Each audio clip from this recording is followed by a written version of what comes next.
الحمد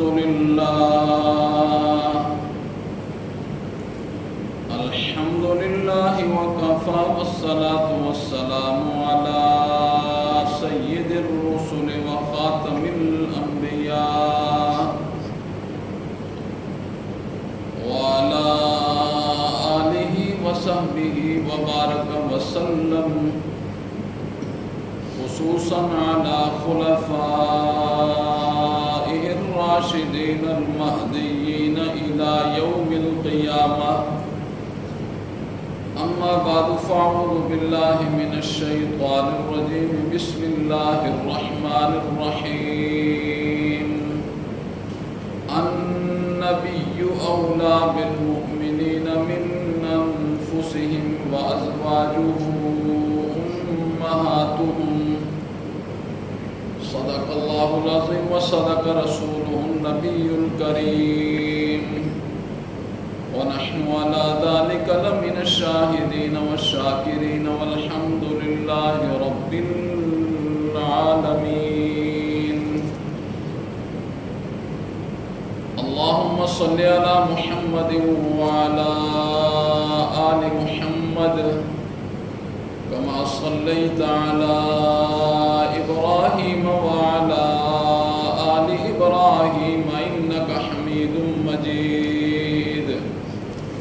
اللهم بارك على محمد وعلى آل محمد كما باركت على إبراهيم وعلى آل إبراهيم إنك حميد مجيد. رب اشرح لي صدري ويسر لي أمري واحلل عقدة من لساني يفقهوا قولي. رب زدني علما رب زدني علما رب زدني علما.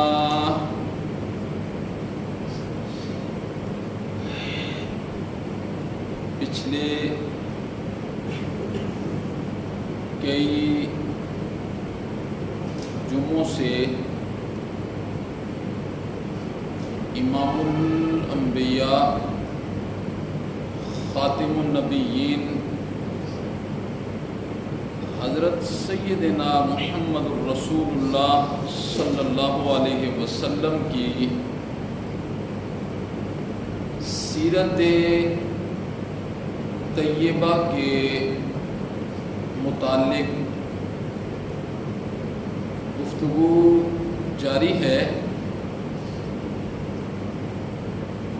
پچھلے جمعے کو جو آپ حضرات کے سامنے جو واعظ کیا تھا وہ محبت رسول اور اطاعت رسول کے متعلق تھا. آج انشاءاللہ العزیز جس موضوع پر میں روشنی ڈالنے لگا ہوں وہ موضوع ہے محبت رسول کے تقاضے.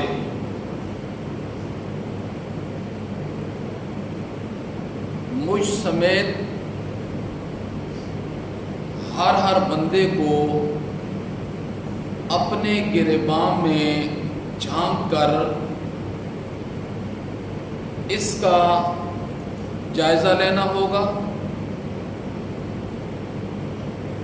اور اس پر غور و فکر کرنا ہوگا.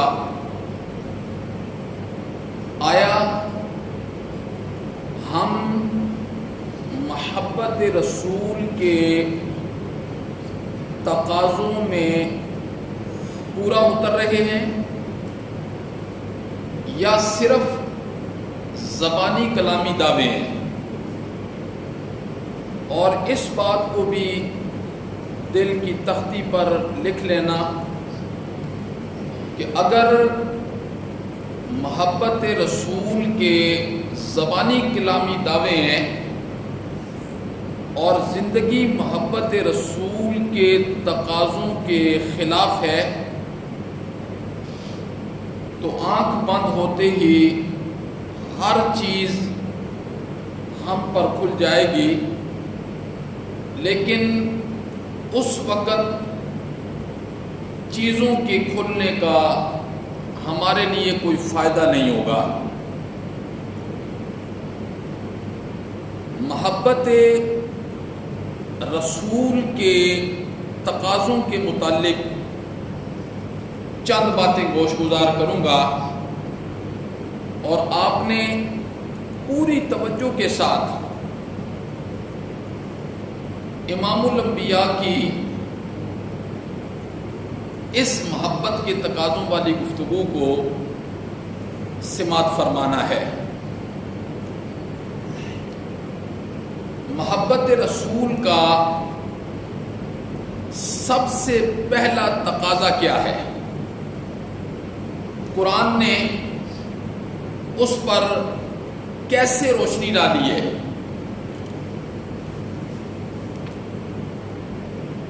اللہ نے فرمایا اِنَّا أَرْسَلْنَاكَ شَاهِدًا وَمُبَشِّرًا وَنَذِيرًا،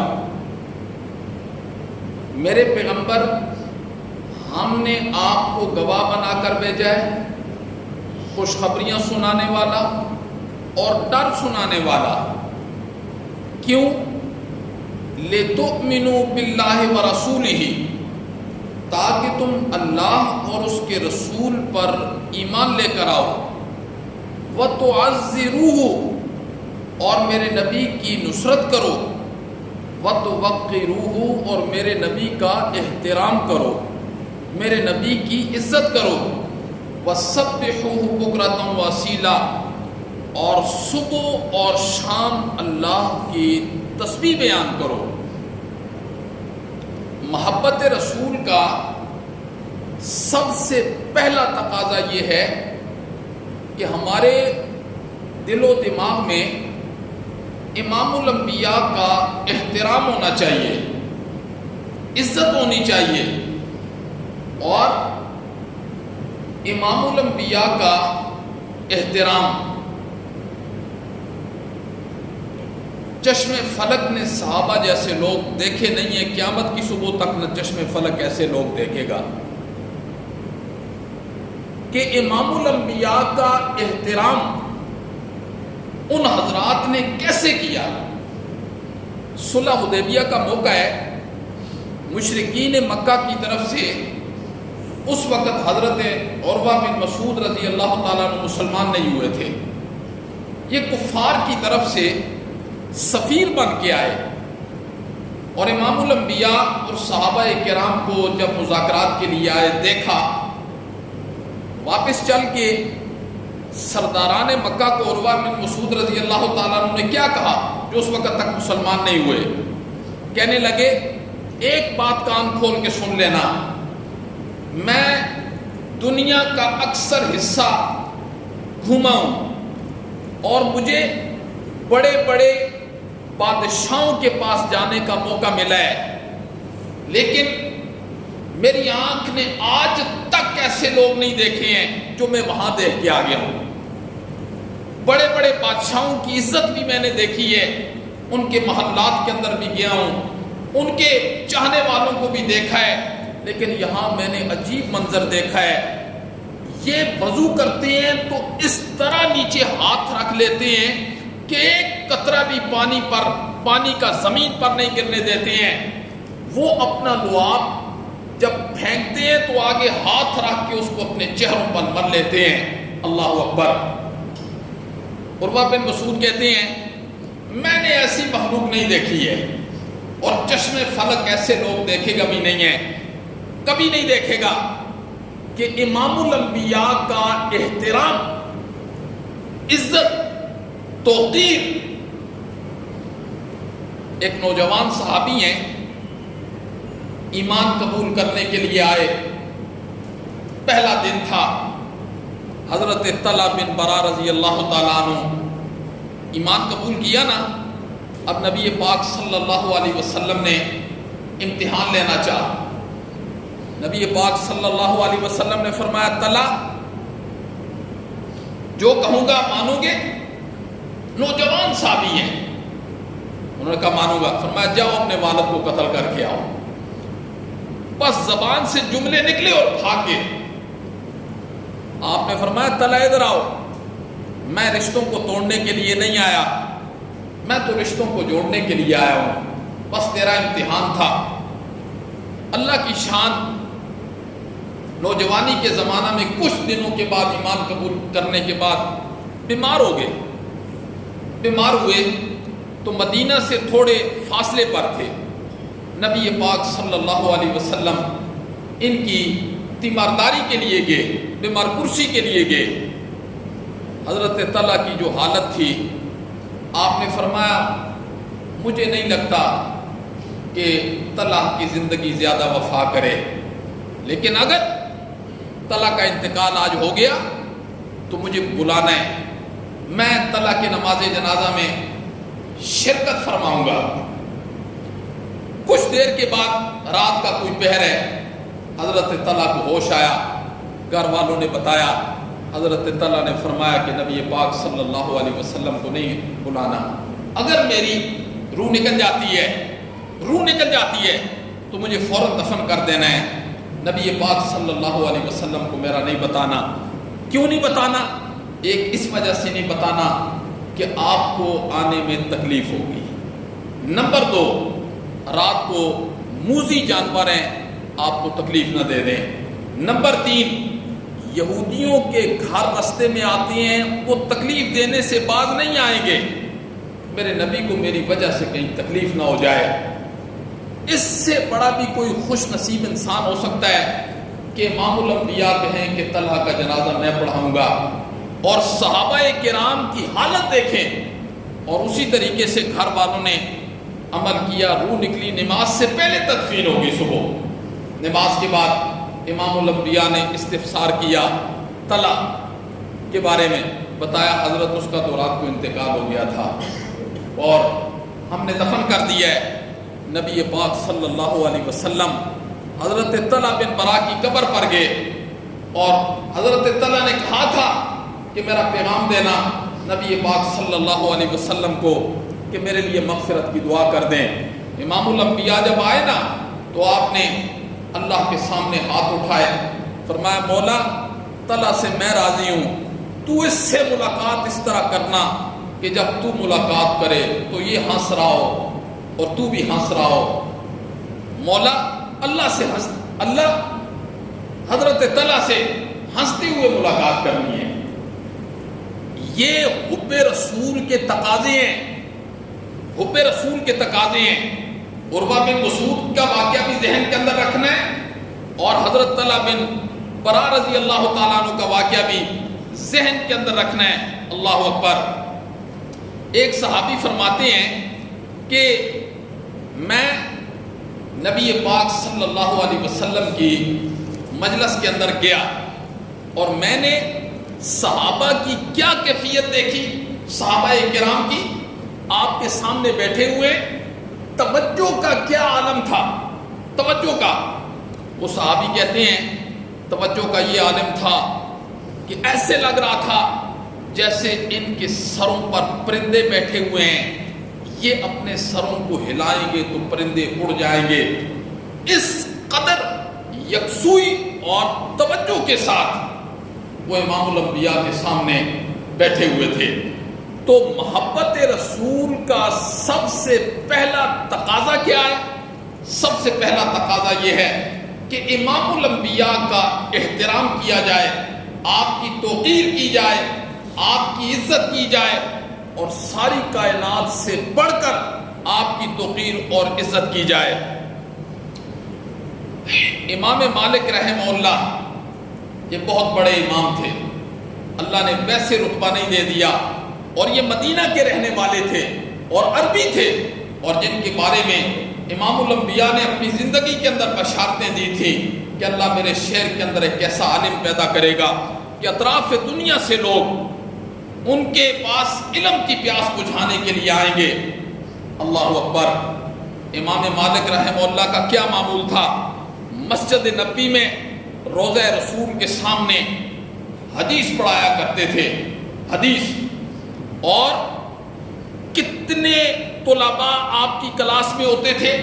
آپ اس سے اندازہ لگائیں کہ ان کی کلاس میں جو دواتوں کی تعداد گنی گئی تھی وہ 40,000 تھی، 40,000 دواتوں کی تعداد۔ آپ پتہ نہیں، اب تو جدید زمانہ ہے، اب تو لوگوں کو دوات اور قلم کا پتہ بھی نہیں ہے۔ پہلے دوات ہوتی تھی، قلم ہوتی تھی، تختی ہوتی تھی جی، اور ایک دوات کے اندر کلاس میں 3 4 5 لڑکے وہ لگا کے تختی لکھا کرتے تھے۔ تو یہ تو وہ زمانہ ہے پرانا۔ امام مالک رحمہ اللہ کا احترام کیا تھا، کیسا احترام کیا؟ یہ مسجد نبوی میں تو جو حدیث پڑھاتے تھے، لیکن جب گھر آتے تھے نا، اور دور دراز سے لوگ مسافر امام مالک رحمہ اللہ کی ملاقات کے لیے آتے، تو آپ اپنے خادم کو بھیجتے، دیکھو کون آیا ہے، کس مقصد کے لیے آیا ہے۔ اگر کوئی بندہ آتا نا، خادم پوچھتا کس مقصد کے لیے آئے ہو، تو وہ کہتا مسئلہ پوچھنا ہے۔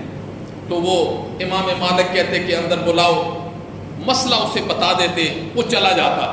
لیکن اگر کوئی یہ کہتا کہ میں حدیث سننے کے لیے آیا ہوں، پھر امام مالک کا معمول کیا تھا، اور یہ ساری زندگی کا معمول تھا، جو حدیث دروازے پر آ جاتا سننے کے لیے، پڑھنے کے لیے، امام مالک پہلے غسل فرماتے، پھر نیا کپڑا پہنتے، پھر نئی پگڑی پہنتے، پھر جبہ پہنتے، پورے احترام کے ساتھ امام الانبیاء کی حدیث۔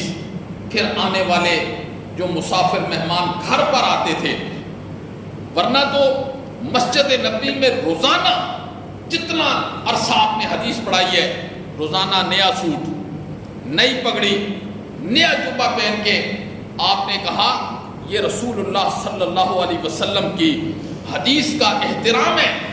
اللہ اکبر۔ ایک دفعہ ایسے ہوا کہ حدیث پڑھا رہے تھے، یہ ویسے لوگوں کو مقام نہیں مل گیا کہ اللہ نے اتنا بڑا مقام دے دیا۔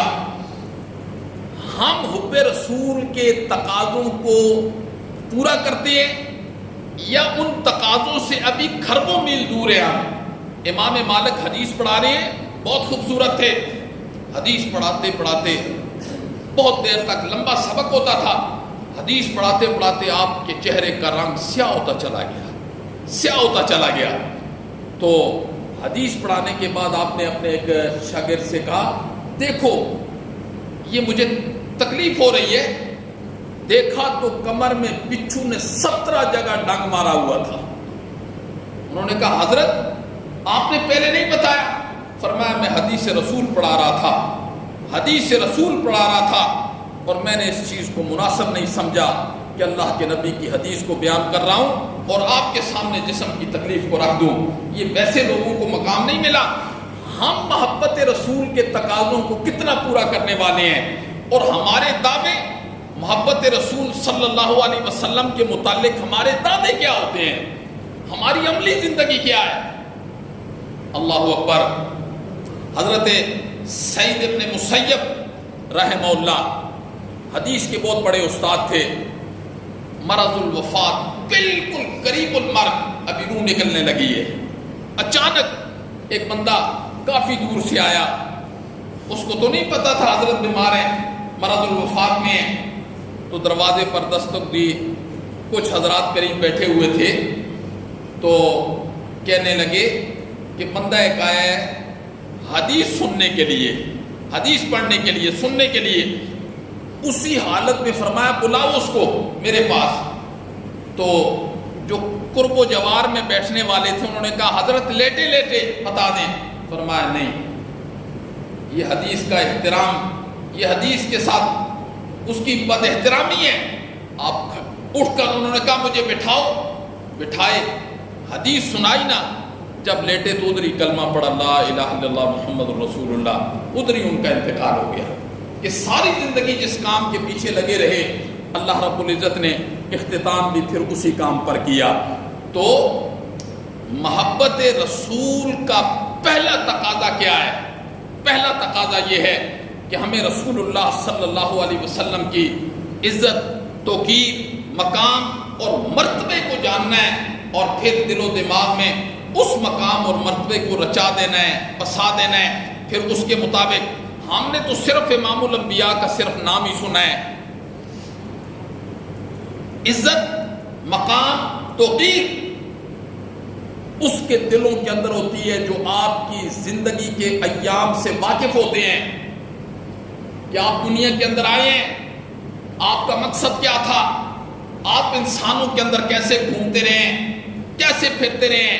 امام الانبیاء نے تکلیفیں اسی طرح کے انسان تھے جیسے ہم اور آپ ہیں، یہی انسان تھے جن میں امام الانبیاء آئے ہیں، اور ان انسانوں کی طرف سے امام الانبیاء کو کتنی تکالیف کا سامنا کرنا پڑا، یہ بھی تو ہمیں پتہ ہونا چاہیے نا۔ یہ ہمیں نہیں پتا کہ امام الانبیاء کو انسانوں کی طرف سے کتنی تکالیفوں کا سامنا کرنا پڑا، اور وہ تکالیفیں امام الانبیاء کو کس وجہ سے دی گئی ہیں، اس کا کتنے لوگوں کو پتہ ہے؟ تو محبت رسول کا پہلا تقاضا یہ ہے کہ ہم امام الانبیاء کا احترام کریں، اور محبت رسول کا دوسرا تقاضا کیا ہے؟ محبت رسول کا دوسرا تقاضا یہ ہے کہ زندگی کے ہر معاملے میں آپ کے ارشادات کو مقدم رکھنا، یہ بہت مشکل کام ہے۔ ہر بندہ زندگی میں اپنے اپنے معاملات میں امام الانبیاء کے حکم کو سارے معاملات سے مقدم رکھے، یہ حب رسول کا تقاضا ہے۔ کتنے لوگ ہیں آج جو اپنی زندگی کے معاملات میں، اپنی زندگی میں امام الانبیاء کے فرامین کو مقدم رکھتے ہیں؟ ختم ہو گئی یہ کہانی۔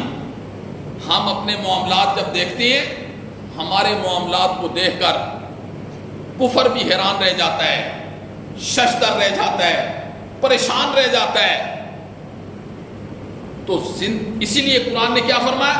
یا ایھا الذین آمنوا لا تقدموا بین یدی اللہ ورسولہ واتقوا اللہ ان اللہ سمیع علیم۔ اپنے معاملات کو پیچھے رکھو، میرے نبی کے حکم کو مقدم رکھو، اور اس بات کو یاد رکھنا ہے کہ اللہ سننے والا بھی ہے اور اللہ جاننے والا بھی ہے۔ ہر حکم کے بعد اللہ یہ جملے استعمال کرتے ہیں کہ مجھ جیسا سننے والا بھی کوئی نہیں ہے اور مجھ جیسا جاننے والا بھی کوئی نہیں ہے۔ ضرورت اس بات کی ہے میرے محترم کہ ہم اپنا محاسبہ کریں، اور ابھی سے کریں، ابھی سے اپنا محاسبہ کریں کہ اللہ رب العزت نے زندگی ہمیں عطا کی ہے، دنیا کے اندر ہمیں بھیجا ہے، اور ہم اللہ کو ماننے والے ہیں، اللہ کے نبی کو ماننے والے ہیں، لیکن کیا صرف مانتے ہیں یا ان کی مانتے بھی ہیں؟ ایک ہوتا ہے اللہ کو ماننا، نبی کو ماننا، ایک یہ ہوتا ہے، ایک ہوتا ہے اللہ کی ماننا، نبی کی ماننا۔ یہ بڑا مشکل کام ہے۔ آج ہم اللہ کو بھی مانتے ہیں، نبی کو بھی مانتے ہیں، لیکن اللہ کی نہیں مانتے ہیں، نبی کی نہیں مانتے ہیں۔ نجات تو اس وقت ہوگی جب اللہ کی مانیں گے اور نبی کی مانیں گے، اس وقت نجات ہوگی۔ ان دو جملوں میں بڑا فرق ہے، ورنہ کوئی کافر ایسا نہیں ہے جو اللہ کو نہیں مانتا۔ سارے کافر اللہ کو مانتے ہیں۔ کافر کیوں ہے؟ وہ اللہ کی نہیں مانتے ہیں، اس لیے وہ کافر ہے۔ تو ہم جب اللہ کی نہیں مانیں گے تو ہمارا شمار کن لوگوں کے اندر ہوگا؟ تو اس لیے اپنے معاملات میں اللہ اکبر۔ حضرت عبداللہ بن مغفل رضی اللہ تعالیٰ عنہ صحابی ہیں، صحابی رسول ہیں۔ ان کا بھتیجا نوجوانی کی عمر ہے، چھوٹا ہے، ایسے ایسے پتھر مار رہا ہے۔ آپ نے فرمایا یہ اس طرح پتھر مارنے کو نبی نے منع کیا ہے، تو وہ رک گیا۔ اس نے دیکھا نا میرے چچا مصروف ہو گئے، دوبارہ پھر مارنے لگ گیا۔ زندگی کے آخر تک پھر انہوں نے اپنے بھتیجے سے کلام نہیں کیا کہ میرے نبی کی نافرمانی کر رہا ہے۔ آج اس ماحول اور معاشرے میں ان باتوں کا کوئی احترام ہے؟ ہمارا بیٹا، ہمارا ماتحت، ہم روزانہ ہمارے اندر خود ایسی خامیاں ہیں کہ ہماری زندگی تو نبی کی زندگی کے مطابق ہے ہی نہیں ہے، ہم دوسروں کو کیا روکیں گے؟ مزہ تو تب ہے کہ ایک والد ہے وہ اپنے بیٹے کے سامنے ایسی زندگی گزارے جو مسلمانوں والی زندگی ہے، جو مومنین والی زندگی ہے۔ اگر وہ باپ بیٹے کے سامنے ایسی زندگی گزارے گا جس زندگی کے گزارنے کا نبی پاک صلی اللہ علیہ وسلم نے حکم دیا ہے، وہ باپ اپنے بیٹے کے لیے رول ماڈل ہوگا۔ اگر باپ ہی زندگی ایسی گزار رہا ہے کہ ہر چیز بیٹے کے سامنے ہے، کل بیٹے کو باپ کیسے روک سکے گا؟ آج ہماری یہ صورتحال نہیں ہے۔ آج ہم اپنی اولاد کو غلط کاموں سے روک سکتے ہیں، کیوں؟ اس لیے کہ ہم ان کے سامنے سب کام کر رہے ہوتے ہیں، ہمارے اندر یہ جرت نہیں ہے۔ اور جس انسان کے اندر دینی غیرت ختم ہو جاتی ہے، بہادری بھی ختم ہو جاتی ہے، جرت بھی ختم ہو جاتی ہے۔ جرت اس انسان کے اندر ہوتی ہے جو اللہ اور نبی کے ساتھ وفاداری کا جذبہ رکھتا ہے، اس کے اندر اللہ اور نبی کی وفاداری ہوتی ہے، اس کے اندر غیرت بھی پیدا ہوتی ہے۔ تو امام الانبیاء کے حکم کو، فرامین کو، آپ کی محبت کا تقاضا یہ ہے کہ زندگی کے ہر معاملے میں اسے مقدم رکھنا۔ اور تیسرا تقاضا کیا ہے؟ تیسرا تقاضا یہ ہے کہ جس چیز کے ساتھ آپ کی نسبت ہو گئی ہے اس کا احترام کرنا، اس کا احترام کرنا۔ امام مالک رحمہ اللہ مدینہ میں سواری پر نہیں سفر کیا کرتے تھے۔ شاگرد نے پوچھا، فرمایا میں نہیں چاہتا میں اپنی سواری کے پاؤں کے ساتھ اس مٹی کو پامال کر دوں، میں نہیں چاہتا۔ اور ہمیشہ جب مسجد نبوی کے قریب آ جایا کرتے تھے نا تو جوتے نہیں پہنتے تھے امام مالک، جوتے نہیں پہنتے، بغیر جوتوں کے مسجد نبوی کے قریب آ کے سفر کیا کرتے تھے۔ تو جس چیز کی نسبت امام الانبیاء کے ساتھ ہو جائے اس کا احترام کرنا، یہ ایمان کے تقاضوں میں سے تقاضا ہے، محبت کا یہ تقاضا ہے۔ جو بندہ ان تقاضوں کو پورا کرے گا، ان تقاضوں کو، ان محبت کے توجہ، ان محبت کے تقاضوں کو پورا کرے گا، پھر وہ اپنے دعوے میں سچا ہے، اپنے دعوے میں۔ اور محبت کے تقاضوں میں سے ایک تقاضا یہ ہے آپ کی تعلیمات پر عمل کرنا۔ جو بندہ دعویٰ کرتا ہے نا کہ مجھے نبی پاک صلی اللہ علیہ وسلم سے محبت ہے، وہ اپنے دعوے میں سچا ہے کہ جھوٹا ہے خود پتہ چل جائے گا۔ یہ جتنے تقاضے میں نے آپ کے سامنے بیان کیے ہیں، ایک محبت کرنے والوں کو، جو محبت کا دعوے دار ہے، اس کے لیے ضروری ہوگا کہ اس کی زندگی کے اندر یہ سارے تقاضے ہوں، بہت ضروری ہے، ورنہ وہ اپنی نظروں میں مومن ہے، اللہ کی نظروں میں وہ مومن نہیں ہو سکتا۔ تو محبت کے تقاضوں میں سے ایک تقاضا یہ ہے کہ امام الانبیاء کی تعلیمات پر عمل کیا جائے۔ آپ کی محبت کا تقاضا یہ ہے آپ کے حکموں کو مانا جائے۔ آج ہم میں سے کتنے لوگ ہیں جو امام الانبیاء کی سنت کے ساتھ دل و جان سے محبت کرنے والے ہیں؟ جو دین، اس بات کو ذرا توجہ سے سننا، جو دین رسول اللہ صلی اللہ علیہ وسلم لے کر آئے ہیں وہ دین دو حصوں میں ہے، پورے کا پورا الف سے یا تک جو نبی پاک صلی اللہ علیہ وسلم دین لے کر آئے ہیں وہ دو حصوں میں ہے۔ آدھا دین صرف اور صرف وراثت کے متعلق ہے، آدھا دین جو دین نبی پاک صلی اللہ علیہ وسلم لے کر آئے ہیں دو حصوں میں ہے۔ آدھا دین وراثت ہے، آدھا اس میں ہم سب فعل ہیں مجموعی اعتبار سے۔ کتنے لوگ ہیں جن کو وراثت کے احکامات معلوم ہیں، کتنے لوگ ہیں جو وراثت کے متعلق احکامات معلوم کرنا چاہتے ہیں، اتنی جرت بھی ہمارے اندر نہیں ہے۔ وراثت امام الانبیاء کی تعلیمات کے مطابق تقسیم کرنا یہ بہت مشکل کام ہے۔ آدھا دین تو یہ چلا گیا جس میں مجموعی اعتبار سے ہم بالکل فیل ہیں، اور آدھا دین باقی احکامات ہیں جس میں حج ہے، روزہ ہے، زکوٰۃ ہے، یہ معاملات ہم اپنے دیکھ لیں یہ ہمارے اندر کتنے پائے جاتے ہیں۔ تو امام الانبیاء کی محبت کا ایک تقاضا یہ ہے، اس دین کو ہم نے سیکھنا ہے، وراثت کے دین کو بھی سیکھنا ہے، ایک ایک چیز کے بارے میں معلومات کر کے پھر اس دین پر عمل کرنا یہ کوئی آسان کام نہیں ہے۔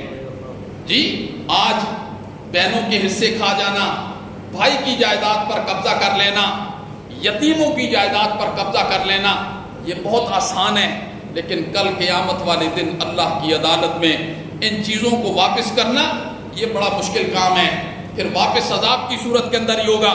تو امام الانبیاء کی تعلیمات کے مطابق زندگی گزارنا یہ محبت کا تقاضا ہے، یہ محبت کا تقاضا ہے۔ اللہ اکبر۔ صحابہ کرام جیسے لوگ میں نے پہلے بھی کہا کہ چشم فلک نے کبھی نہیں دیکھی ہوں گی۔ حضرت انس فرماتے ہیں گھر میں مہمان تھے اور میں مہمانوں میں نبیذ تقسیم کر رہا تھا۔ اس وقت تک ابھی تک شراب کی حرمت کا حکم نہیں آیا تھا، نبیذ تقسیم کر رہا تھا۔ باہر ایک منادی اعلان کرنے والا اعلان کر رہا ہے، کیا اعلان کر؟ الا ان الخمر قد حرمت، الا ان الخمر قد حرمت، لوگوں سن لو شراب حرام ہو گئی ہے۔ جو یہاں لے کر آئے تھے نا انہوں نے پھر نیچے پھینکا ہے۔ اور حضرت انس فرماتے ہیں ہم نے نبی پاک صلی اللہ علیہ وسلم کے پاس چل کے نہیں پوچھا کہ شراب حرام ہوئی، نبی پاک صلی اللہ علیہ وسلم نے مدینہ میں اپنا قاصد بھیجا، اعلان کر دو شراب حرام ہو گئی ہے۔ حضرت انس فرماتے ہیں میرے والد نے کہا باہر پھینک دو۔ میں باہر جو پھینکنے گیا نا تو مدینہ کی گلیاں سیلاب کا منظر پیش کر رہی تھی، مدینہ کی گلیاں سیلاب کا منظر پیش کر رہی تھی۔ کسی نے یہ نہیں پوچھا کہ ہم چل کے پوچھیں، بس اعلان ہو گیا سو ہو گیا۔ اللہ اکبر۔ یہ ہیں محبت رسول کے تقاضوں کو پورا کرنے والے۔ اللہ اکبر۔ ایک مرتبہ نبی پاک صلی اللہ علیہ وسلم مسجد نبی میں جمعے کا دن ہے، خطبہ دے رہے تھے، کچھ لوگ کھڑے تھے۔ اسی وقت حضرت عبداللہ ابن مسعود جوتیوں کی جگہ پر ظاہر ہوئے۔ آپ نے حکم دیا بیٹھ جاؤ کھڑے ہونے والوں کو۔ حضرت عبداللہ ابن مسعود ادھر ہی بیٹھ گئے، حالانکہ انہیں نہیں کہا تھا، ادھر ہی بیٹھ گئے۔ نبی پاک صلی اللہ علیہ وسلم نے فرمایا عبداللہ ابن مسعود جوتیوں کی جگہ پر بیٹھ گئے ہو۔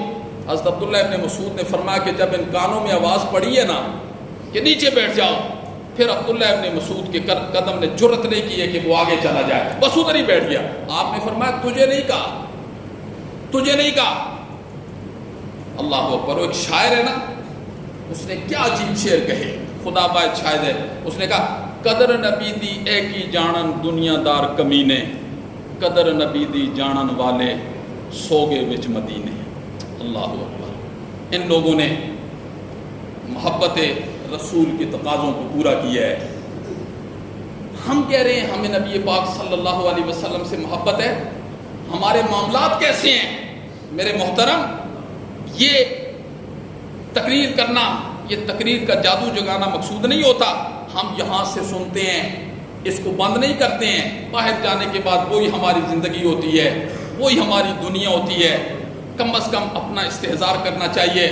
ہمیں چند گھڑیاں بیٹھ کر، اپنے آپ کو تنہائی میں بیٹھ کر اپنے اللہ سے لو لگانی چاہیے۔ مولا جو دین تو نے اپنے نبی کو دے کر بھیجا ہے، مولا اس پرفتن دور کے اندر بھی میں تو صرف اور صرف تیرے دربار میں کھڑے ہو کر جھولی پھیلا سکتا ہوں۔ مولا ماحول مجھے اجازت نہیں دیتا کہ میں یہ کام کروں۔ مولا تو قدرتوں کا مالک ہے، تیرے ہاں تو کوئی ایسی رکاوٹ نہیں ہے۔ مولا مجھے نبی پاک صلی اللہ علیہ وسلم کے دین کے ساتھ محبت کرنے کی توفیق نصیب فرما۔ کتنے لوگ ہیں جنہوں نے آج تک اللہ کے سامنے یہ دعا کی ہے۔ محبت رسول کے صرف دعوے کرنا بڑے آسان ہیں، نبی پاک صلی اللہ علیہ وسلم کے دین پر عمل کرنا یہ بہت مشکل کام ہے.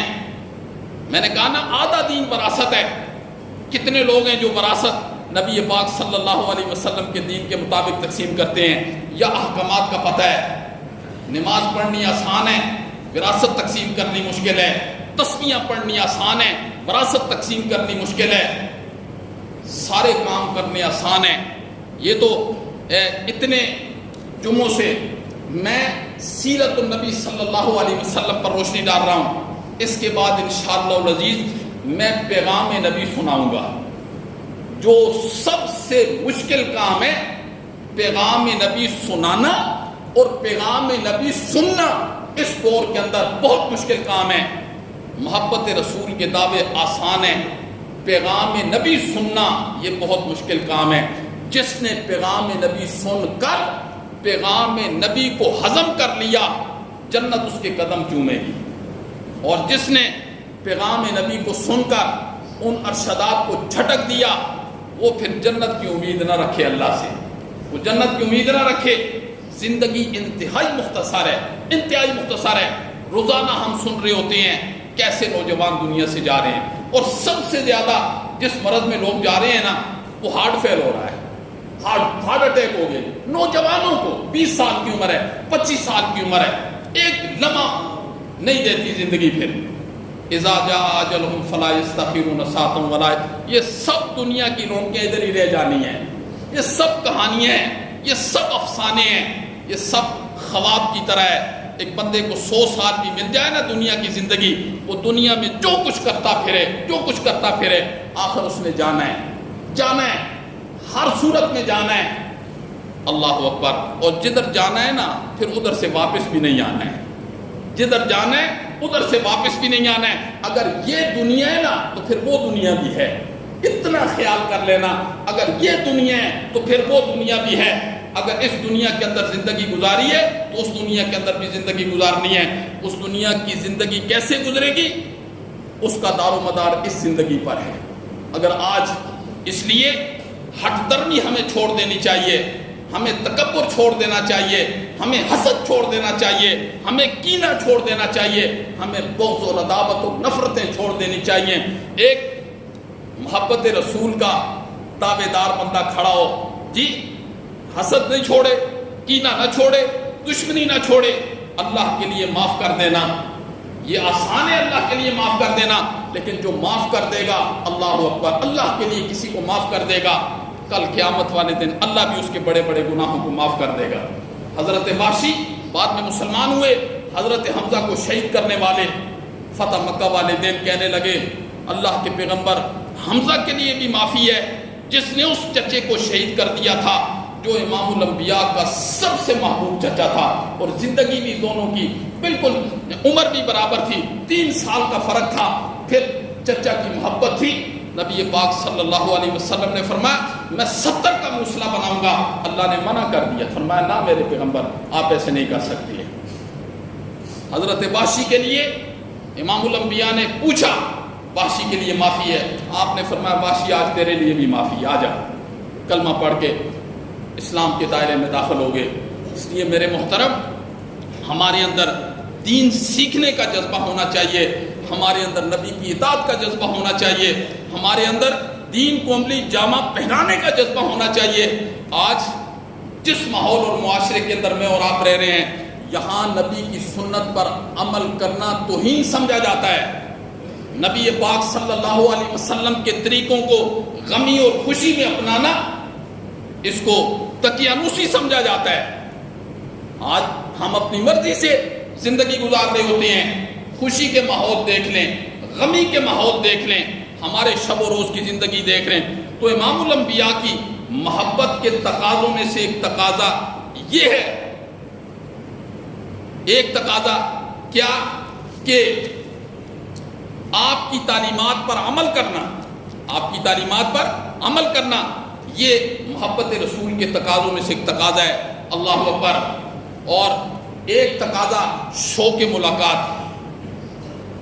خدا باعث شاید ہے میں نے پچھلے جمعے کو ایک صحابی کا واقعہ سنایا تھا کہ گھر میں جاتا ہوں پریشان ہو جاتا ہوں, جب تک آپ کا چہرہ مبارک نہیں دیکھتا۔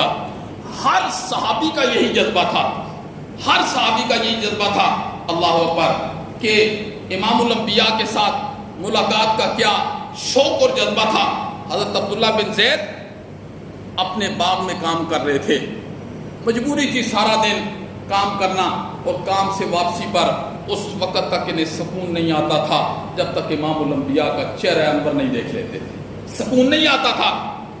تو حضرت عبداللہ بن زید کہتے ہیں مجھے آواز لگی میرے باغ میں کہ امام الانبیاء کا وصال ہو گیا ہے۔